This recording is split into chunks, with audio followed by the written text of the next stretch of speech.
اعوذ باللہ من الشیطان الرجیم بسم اللہ الرحمن الرحیم الحمد للہ رب العالمین والصلاة والسلام علی محمد وعلی آلہ الطیبین الطاہرین المعصومین واللعنۃ الدائمۃ علی اعدائہم اجمعین اما بعد فقد قال اللہ سبحانہ وتعالی فی کتابہ المجید بسم اللہ الرحمن الرحیم شہر رمضان الذی انزل فیہ القرآن ہدی للناس وبینات من الہدی والفرقان۔ محترم ناظرین کرام، ماہ مبارک رمضان کی آج 12ویں تاریخ ہے اور 12ویں پارے کا خلاصہ لے کر آپ کی خدمت میں حاضر ہوئے ہیں۔ قرآن مجید کا 12واں پارہ سورہ مبارکہ ہود کی آیت نمبر 6 سے لے کر اور آخری آیت تک یعنی آیت نمبر 123 تک یہ آیات 12ویں پارے میں شامل ہیں، اور اس کے علاوہ سورہ مبارکہ یوسف کی ابتدائی 52 آیتیں اس پارے میں شامل ہیں۔ سورہ مبارکہ ہود کے بارے میں کتاب ثواب الاعمال میں امام محمد باقر علیہ السلام سے ایک روایت نقل ہوئی ہے۔ امام فرماتے ہیں کہ من قرأ سورۃ ہود فی کل جمعۃ بعثہ اللہ عز وجل یوم القیامۃ فی زمرۃ النبیین ولم یعرف له خطیئتہ عملها یوم القیامہ۔ فرماتے ہیں کہ جو شخص بھی ہر جمعے کو سورہ مبارکہ ہود کی تلاوت کرے تو خداوند کریم قیامت کے دن اس کو نبیین کے انبیاء کے زمرے میں محشور کرے گا، اور اس دن یعنی قیامت کے دن جو بھی گناہ اس نے انجام دیے ہوں گے وہ اس پر آشکار نہیں کیے جائیں گے۔ اس پارے کی پہلی آیت میں خداوند کریم نے بیان فرمایا کہ روئے زمین پر جتنے بھی جاندار ہیں ان تمام کا رزق اللہ کے اوپر ہے، اللہ ان کی جائے استقرار کو بھی جانتا ہے اور اللہ ان کو سونپنے کی جگہ کو بھی جانتا ہے۔ فرمایا کہ وَمَا مِن دَابَّةٍ فِي الْأَرْضِ إِلَّا عَلَى اللَّهِ رِزْقُهَا وَيَعْلَمُ مُسْتَقَرَّهَا وَمُسْتَوْدَعَهَا كُلٌّ فِي كِتَابٍ مُبِينٍ کہ روئے زمین پر کوئی ایسا جاندار نہیں ہے مگر یہ کہ اللہ کے اوپر اس کا رزق ہے، یعنی رزق کی ذمہ داری اللہ نے لی ہے روئے زمین پر رہنے والے ہر جاندار کے لیے، اور خداوند کریم اس کی جائے استقرار کو بھی پہچانتا ہے، جانتا ہے، اور اس کے سونپنے کی جگہ کو بھی جانتا ہے، اور یہ تمام کا تمام ایک کھلی ہوئی کتاب میں لکھا ہوا ہے۔ اس کے بعد خداوند کریم نے اپنی توحید کا بیان کرتے ہوئے کائنات کی خلقت کا مقصد بیان کیا۔ فرمایا کہ لِيَبْلُوَكُمْ أَيُّكُمْ أَحْسَنُ عَمَلًا، یہ جو ہم نے پوری کائنات 6 دن میں خلق کی ہے، اور یہ جو آسمان کا شامیانہ لگایا ہے، زمین کا فرش بچھایا ہے، سورج اور چاند کو مسخر کیا ہے، یہ تمام کی تمام کائنات اور اس میں رہنے والے انسانوں کو ہم نے کیوں خلق کیا؟ لِيَبْلُوَكُمْ أَيُّكُمْ أَحْسَنُ عَمَلًا، تاکہ خداوند کریم تمہیں آزما سکے کہ تم میں سے کون بہترین عمل انجام دینے والا ہے۔ پھر اس کے بعد خداوند کریم نے اس بات کا تذکرہ کیا کہ کافر دوبارہ اٹھائے جانے کا انکار کرتے ہیں، یعنی مر جانے کے بعد کافروں کا یہ عقیدہ ہے کہ ہم مر گئے، جس طریقے سے جانور مر جاتے ہیں اور مٹی میں دفن ہو جاتے ہیں، مٹی بن جاتے ہیں، اسی طریقے سے انسان بھی مر کھپ جائیں گے، اور اس کے بعد مرنے کے بعد انسانوں کو دوبارہ نہیں اٹھایا جائے گا۔ اور جب رسول خدا صلی اللہ علیہ وآلہ وسلم ان کو یہ ڈراتے ہیں اس بات سے کہ دیکھو مرنے کے بعد تمہیں دوبارہ اٹھایا جائے گا، تو کہتے ہیں کہ اگر دوبارہ اٹھایا جائے گا تو یہ ایک جادو سے زیادہ اور کچھ نہیں ہے، یعنی وہ دوبارہ اٹھائے جانے کو جادو سمجھتے تھے کہ کوئی جادو ہو سکتا ہے کہ جس کی وجہ سے انسان دوبارہ اٹھایا جائے، ورنہ انسان دوبارہ نہیں اٹھایا جا سکتا۔ پھر اس کے بعد خداوند کریم نے ذکر کیا کہ یہ کافر ڈھٹائی کرتے ہوئے کہتے ہیں کہ جس عذاب سے تم ہمیں ڈراتے ہو اس عذاب کو لے آؤ۔ خداوند کریم بارہا یہ ذکر کر چکا ہے کہ قیامت کا علم جو ہے وہ خداوند کریم کے پاس ہے، اور خداوند کریم جب چاہے گا اس وقت قیامت آئے گی۔ اور پھر اس کے بعد کی 2 آیات میں آیت نمبر 9 اور آیت نمبر 10 میں انسان کی ایک بری خصلت کا تذکرہ ہوا۔ وہ بری خصلت انسان کی ناشکری اور کفران نعمت ہے۔ خداوند کریم ارشاد فرماتا ہے کہ لَإِنْ أَذَقْنَا الْإِنسَانَ مِنَّا رَحْمَةً ثُمَّ نَزَعْنَاهَا مِنْهُ إِنَّهُ لَيَئُوسٌ كَفُورٌ کہ جب ہم انسان کو اپنی جانب سے کوئی رحمت چکاتے ہیں یعنی اپنی نعمت دیتے ہیں، ثُمَّ نَزَعْنَاهَا مِنْهُ پھر اس کے بعد رحمت اور نعمت دینے کے بعد انسان سے اس نعمت کو چھین لیتے ہیں، تو یہ انسان انہو لیئوس کفور تو انتہائی مایوس ہو جاتا ہے اور کفران نعمت کرنے لگتا ہے۔ وَلَئِنْ أَذَقْنَاهُ نَعْمَاءَ بَعْدَ ضَرَّاءَ مَسَّتْهُ لَيَقُولَنَّ ذَهَبَ السَّيِّئَاتُ عَنِّي إِنَّهُ لَفَرِحٌ فَخُورٌ۔ فرماتے ہیں کہ جب ہم اسے اپنی نعمتوں کا مزہ چکاتے ہیں، ان مصیبتوں کے بعد ان مشکلات کے بعد کہ جنہوں نے انسان کو گھیر لیا تھا، تو یہ کہتا ہے کہ اب تو مجھ سے تمام کی تمام برائیاں دور ہو چکی ہیں، اور پھر یہ انسان اترانے لگتا ہے اور فخر کرنے لگتا ہے، تکبر کرنے لگتا ہے۔ تو یہ انسان کی ایک بری صفت ہے کہ جب انسان اچھے حالات میں ہوتا ہے تو کفران نعمت کرتا ہے، اور جب برے حالات میں ہوتا ہے تو خدا کے متعلق بدگمانی کرتا ہے۔ پھر اس کے بعد خداوند کریم نے آیت نمبر 12 میں کافروں کی ایک بیہودہ خواہش کو ذکر کیا، فرماتے ہیں کہ فَلَعَلَّكَ تَارِكٌ بَعْدَ مَا يُوحَى إِلَيْكَ وَضَائِقٌ بِهِ صَدْرُكَ أَن يَقُولُوا لَوْلَا أُنزِلَ عَلَيْهِ كَنزٌ أَوْ جَاءَ مَعَهُ مَلَكٌ إِنَّمَا أَنْتَ نَذِيرٌ وَاللَّهُ عَلَى كُلِّ شَيْءٍ وَكِيلٌ، کہ اے حبیب شاید آپ بعض ان چیزوں کو جو آپ کی طرف وحی کی گئی ہیں ان کو چھوڑنے والے ہیں، یا آپ کا دل تنگ ہو رہا ہے ان باتوں سے جو یہ کافر کہتے ہیں کہ اس پیغمبر کے اوپر اگر یہ واقعی حقیقی پیغمبر ہے تو اس کے اوپر کوئی خزانہ نازل کیوں نہیں ہوا، یا اس کے ساتھ کوئی فرشتہ کیوں نہیں آ گیا۔ تو رسول خدا کو کہا گیا کہ اے پیغمبر آپ کہہ دیجئے کہ انما انت نذیر، کہ اے حبیب شاید بعض وہ چیزیں جو آپ کی طرف وحی کی گئیں آپ اس کو چھوڑنے والے ہیں، یا آپ کا دل تنگ ہو رہا ہے ان باتوں سے جو یہ کافر کہتے ہیں کہ اگر یہ واقعی حقیقی پیغمبر ہے تو اس کے اوپر کوئی خزانہ کیوں نازل نہیں ہوا، یا اس کے ساتھ کوئی فرشتہ نازل کیوں نہیں ہوا۔ انما انت نذیر، اے حبیب آپ فقط اور فقط ڈرانے والے ہیں، اور خداوند کریم ہر شے پر وکیل ہے، ہر شے کا سرپرست ہے۔ اس کے بعد کی آیت میں خداوند کریم نے بیان کیا کہ دیکھو جو دنیا چاہتا ہے تو ہم اس کو دنیا دے دیتے ہیں، اور اس کے تمام اعمال کا بدلہ اسی دنیا میں پورا دے دیتے ہیں، یعنی ہمارے خزانے میں کوئی کمی نہیں ہے کہ جتنے اعمال ہوتے ہیں، اعمال کا جتنا اس کا صلہ بنتا ہے ہم اسی دنیا میں دے دیتے ہیں، لیکن ایسے شخص کے لیے آخرت میں کوئی نصیب، کوئی حصہ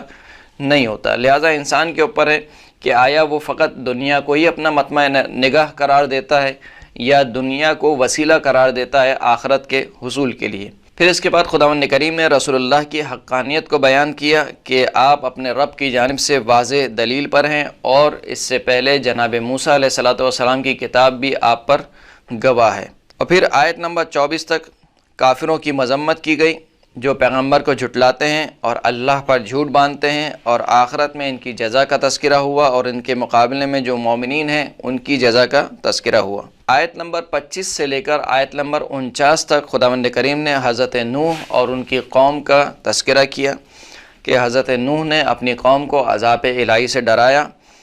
اور ان سے کہا کہ وہ ایک خدا کی پرستش کریں، لیکن وہ ڈٹائی سے کہتے تھے کہ جس عذاب خدا سے تم ہمیں ڈراتے ہو وہ لے آؤ۔ پھر خداوند کریم نے حضرت نوح کو حکم دیا کہ وہ کشتی بنائیں۔ جناب نوح کشتی بنانے میں مصروف ہو گئے، تو جب ان کی قوم کشتی بناتے ہوئے جناب نوح کو دیکھتی تھی تو ان کا مذاق اڑاتی تھی، اور پھر جب وہ عذاب آ گیا کہ جس کا وعدہ حضرت نوح نے اپنی قوم سے کیا تھا، یعنی پانی ابلنا شروع ہوا اور طوفان آنا شروع ہوا، تو حضرت نوح نے اپنی کشتی میں کچھ لوگوں کو جو صاحبان ایمان تھے ان کو سوار کیا، اور اپنے بیٹے کو بھی پکارا کہ وہ بھی اس کشتی میں سوار ہو جائے تاکہ نجات حاصل کر لے۔ لیکن حضرت نوح کا بیٹا بجائے اس کے کہ حضرت نوح کی دعوت پر لبیک کیا تھا، اس نے حضرت نوح سے کہا کہ قال سآوی الی جبل یعصمنی من الماء قال لا عاصم اليوم من امر اللہ الا من رحم وحال بینہما الموج فکان من المغرقین، کہ جب حضرت نوح نے اپنے بیٹے کو پکارا تو حضرت نوح کے بیٹے نے کہا کہ میں عنقریب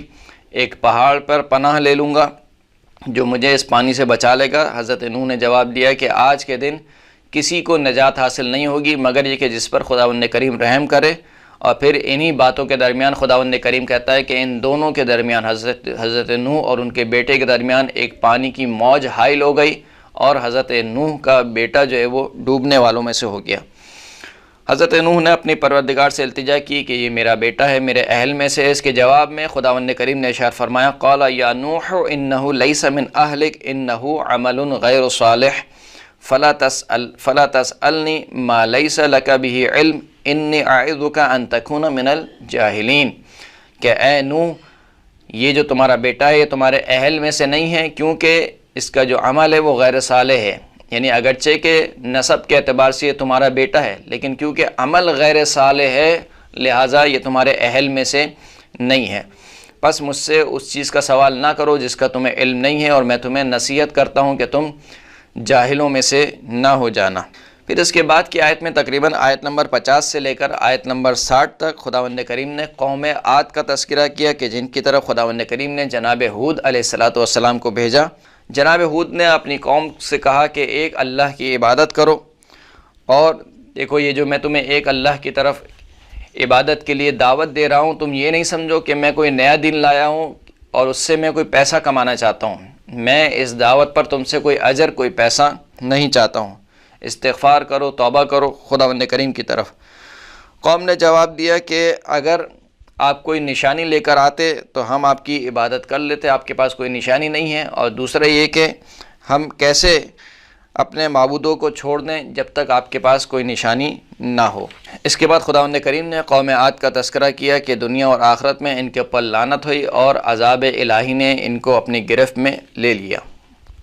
اس کے بعد کی آیت میں آیت نمبر 61 سے لے کر آیت نمبر 68 تک قوم سمود کا تذکرہ ہوا کہ جن کی طرف خداوند کریم نے جناب صالح علیہ السلام کو بھیجا۔ حضرت صالح نے قوم سمود کو ایک خدا کی عبادت اور بندگی کی طرف دعوت دی، انہیں استغفار اور توبہ کا حکم دیا، لیکن ان کی قوم نے یہ جواب دیا کہ یہ جو خدا، ہم ان خداؤں کی عبادت نہیں چھوڑ سکتے کہ جن کی ہمارے باپ دادا عبادت کرتے ہوئے آئے تھے۔ پھر کہا کہ اگر تم سچے نبی ہو تو کوئی معجزہ لے کر آؤ۔ معجزہ رونما ہوا، حضرت صالح کی اونٹنی برآمد ہوئی، اور حضرت صالح نے اپنی قوم سے کہا کہ دیکھو اس اونٹنی کو چھوڑ دو، جہاں پر چاہے چرے، جہاں پر چاہے آرام کرے، اگر تم نے اس کو کوئی نقصان پہنچایا تو عذاب الہی تمہیں اپنی گرفت میں لے لے گا۔ پھر انہوں نے حضرت صالح کی اونٹنی کو قتل کر دیا، اور عذاب الہی نے حضرت صالح کی قوم یعنی قوم سمود کو اپنی گرفت میں لے لیا۔ اس کے بعد جناب ابراہیم کا تذکرہ ہوا کہ خداوند کریم نے اپنے کچھ رسولوں کو یعنی اپنے کچھ فرشتوں کو جناب ابراہیم کے پاس بھیجا، اور ان فرشتوں کو دیکھ کر کیونکہ وہ انسانی شکل میں تھے جناب ابراہیم خوفزدہ ہو گئے، تو فرشتوں نے کہا کہ آپ خوفزدہ نہ ہوں، ہم جو ہے وہ جناب لوط کی قوم کی طرف بھیجے گئے ہیں۔ اور پھر ان فرشتوں نے جناب ابراہیم اور ان کی زوجہ کو بشارت دی جناب اسحاق کی۔ جب ان فرشتوں سے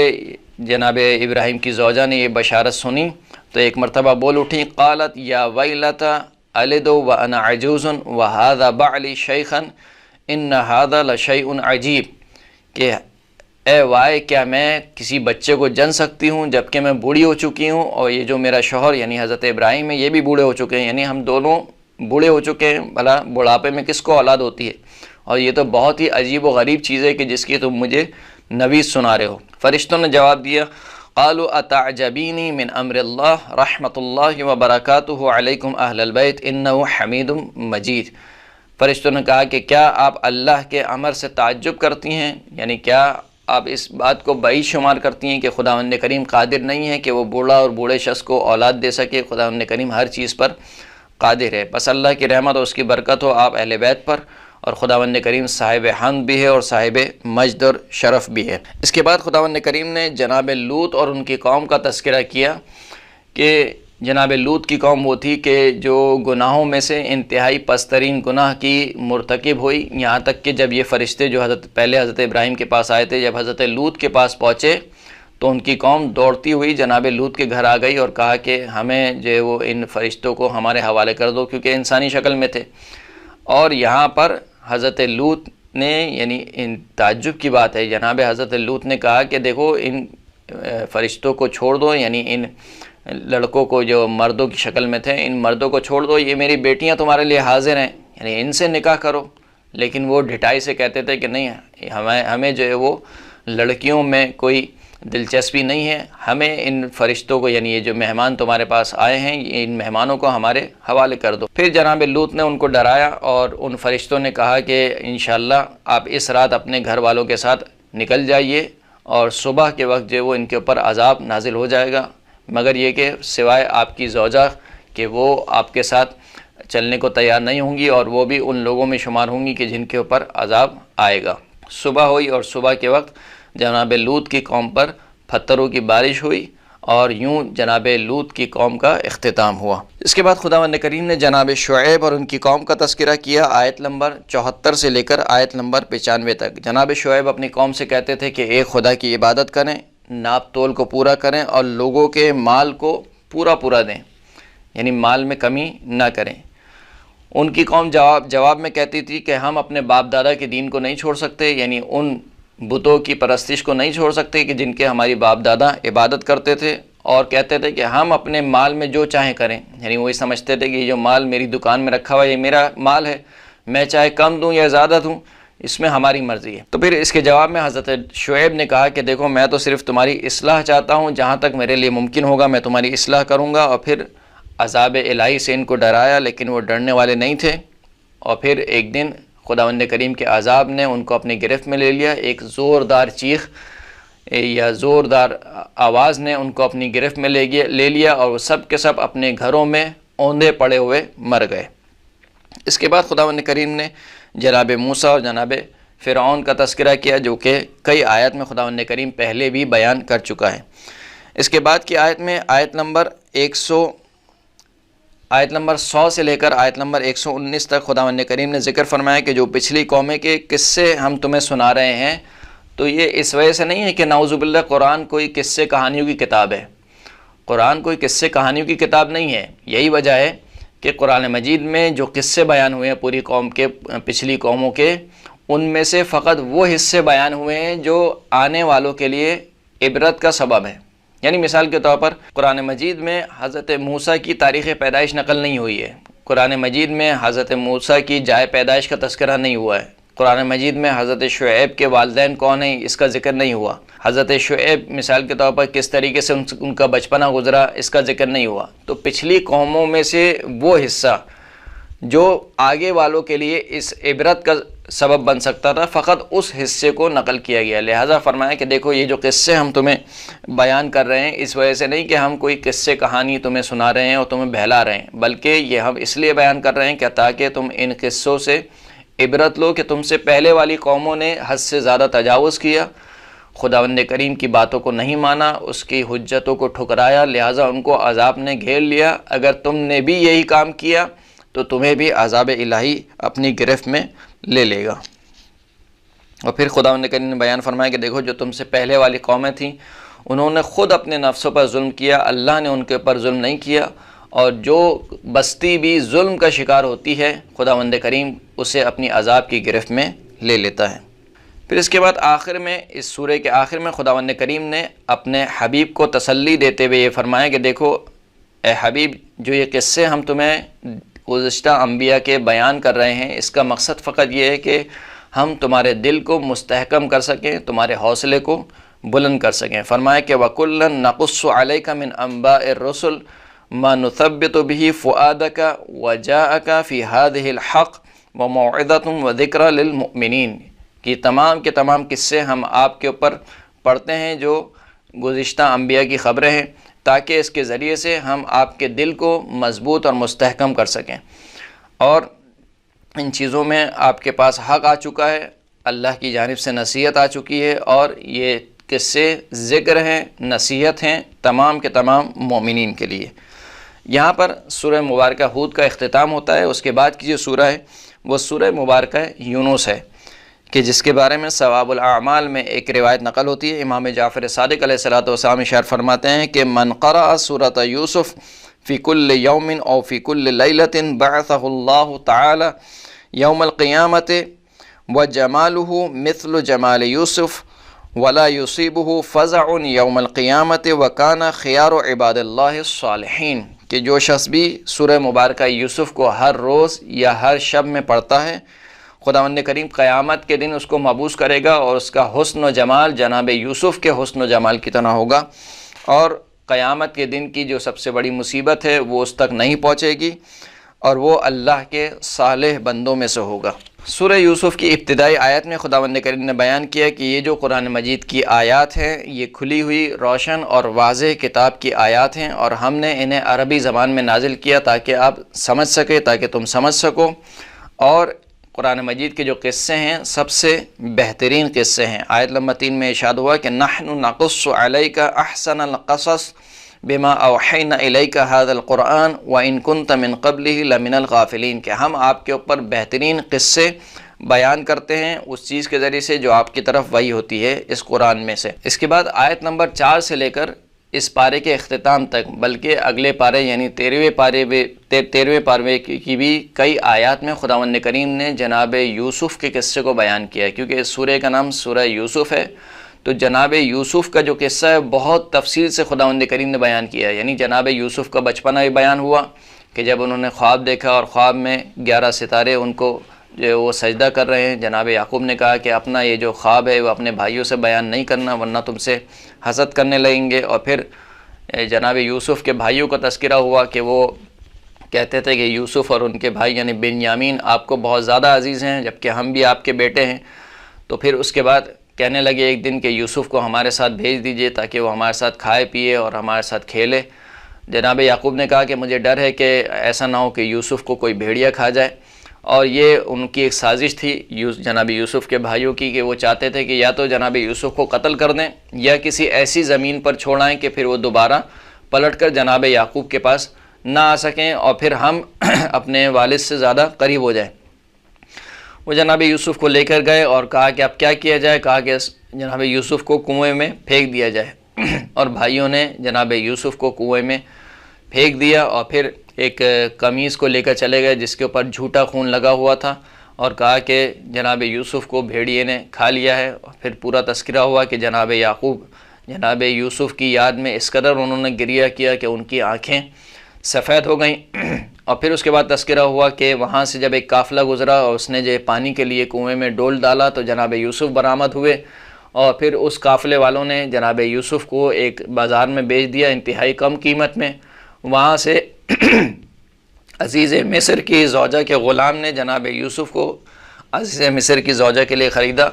اور پھر وہ پورا واقعہ نقل ہوا کہ کس طریقے سے عزیز مصر کی زوجہ نے جناب یوسف کو ورغلانا چاہا اور دربار میں لے گئی، تمام دروازوں کو بند کر دیا، بیہودہ تصاویر کو دیواروں پر آویزہ کر دیا، اور پھر جناب یوسف نے جب یہ دیکھا تو اللہ کی پناہ مانگی اور دروازے کی طرف دوڑنا شروع کیا۔ وہ دروازے خود بخود جناب یوسف کے لیے کھلتے گئے،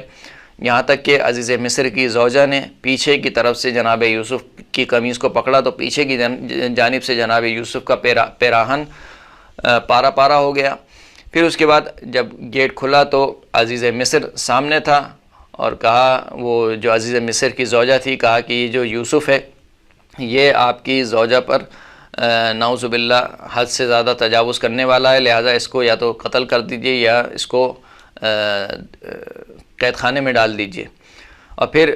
انہی کے اہل میں سے ایک شخص گویا ہوا، کہا کہ اگر یوسف کی قمیض پیچھے سے پھٹی ہوئی ہے تو اس کا مطلب ہے جناب یوسف سچ بول رہے ہیں، اور اگر جناب یوسف کی قمیض آگے سے پھٹی ہوئی ہے تو اس کا مطلب یہ ہے کہ عزیز مصر کی زوجہ صحیح بول رہی ہے۔ جب یہ پورا واقعہ ہوا تو عزیز مصر کی زوجہ کو جو خواتین تھیں ان کے آس پاس انہوں نے طعنہ دینا شروع کیا کہ تم نے جو ہے وہ کیوں یہ غلط کام انجام دیا۔ تو پھر وہ واقعہ پیش آیا کہ عزیز مصر کی زوجہ نے ان خواتین کو جمع کیا اور پھر کہا کہ اب یوسف کو لے کر آؤ، اور پھر ان تمام کی تمام عورتوں نے جب جناب یوسف کی طرف نگاہ کی تو انہوں نے اپنی انگلیوں کو کاٹ لیا، اور اس طریقے سے اس پارے کے اختتام تک تقریباً جناب یوسف کا تذکرہ ہے جو کہ خداوند کریم نے عبرت کے طور پر مسلمانوں کے لیے پیش کیا ہے۔ وآخر الدعوانا ان الحمد للہ رب العالمین۔